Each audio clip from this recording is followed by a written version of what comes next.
छत्रपती संभाजी महाराजांना कैद झाली, कवी कलश व शंभूराजे औरंगजेबच्या हाती लागले आणि स्वराज्यावर काळ्या ढगाची सावली पसरली. स्वराज्यातील प्रत्येक माणसाच्या मनात भीती व दुःखाची लाट पसरली.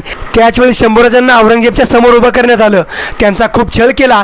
विदूषकाचे कपडे घालून महाराजांना संपूर्ण गावात फिरवलं. नंतर त्यांना बरेच प्रश्न विचारले, पण महाराजांनी हो किंवा चू न करता औरंगजेबला उलट शिव्या घातल्या.